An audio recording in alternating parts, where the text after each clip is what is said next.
of Mind magazine. And it is from the Daily Guides. It is almost always from the Daily Guides, but not always. If I see something that I think is more appropriate for the occasion, then I'll use that. So, but today really is from the Daily Guides, as it has been all month, to be honest with you.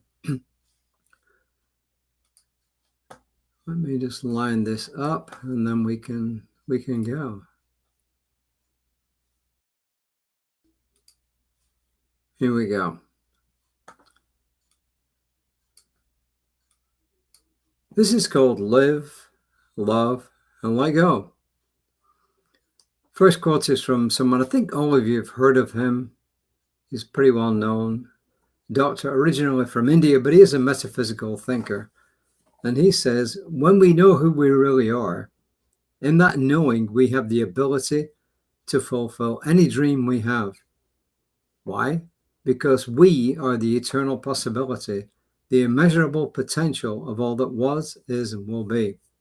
And that someone is Deepak Chopra, someone I've followed for quite a number of years.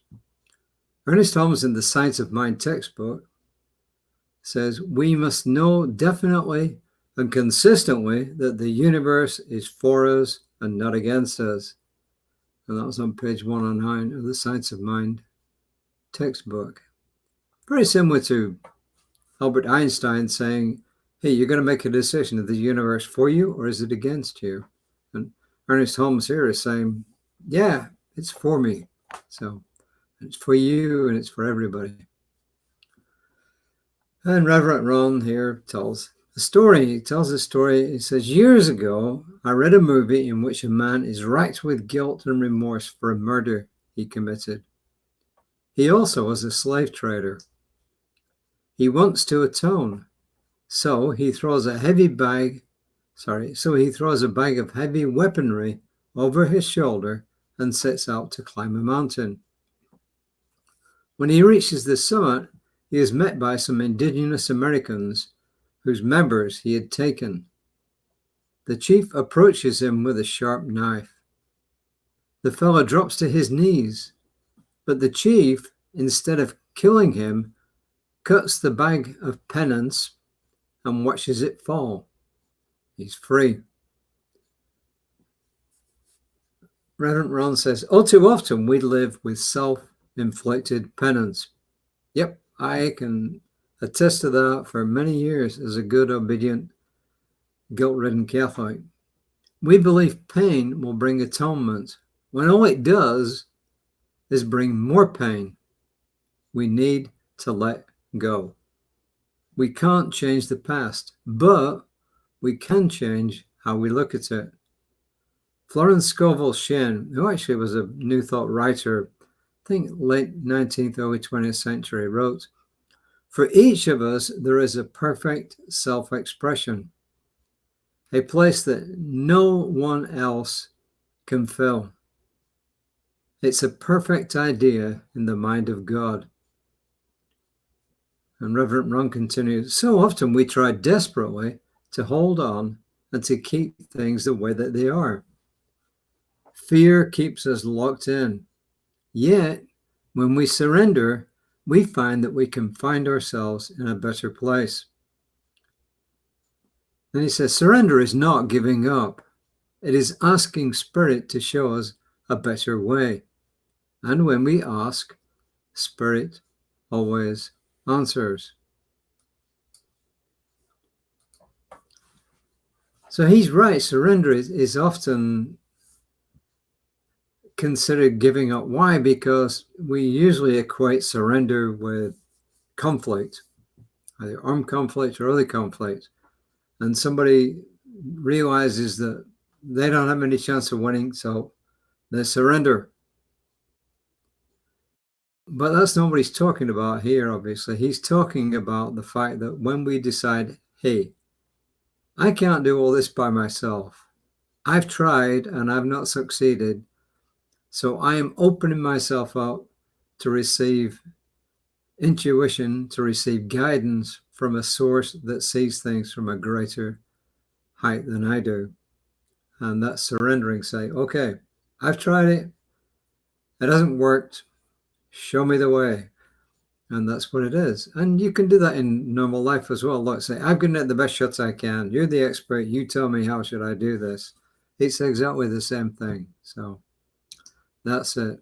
It is kind of late tonight, so I'm going to bring this to a fairly easy close. I had a bunch of stuff I was going to say, and guess what? It's gone out of my mind, but I'm sure it'll come back by tomorrow. And I should have really written it down because I really did have some other observations on this.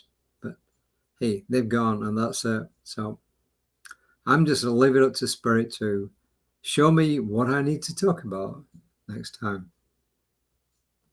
This first one is definitely intended for anybody, but primarily Jews and Catholics. Today, I let go of any guilt and remorse. Today, I let go of any guilt and remorse. I surrender and forgive myself for any past misdeeds. I surrender and forgive myself for any past misdeeds. That is much, much easier said than done. Why? Because we got this stuff in our subconscious minds that keeps coming back, and it keeps reminding us consciously and subconsciously. So that's why, as any spiritual teacher worth their salt will tell you, you have to do your spiritual work, meditation, being in community, prayers, and Reverend Jesse reminded us this morning, reading good stuff. And to me, this counts as reading good stuff. I ask Spirit to help me lead a life of kindness, love, compassion, and service.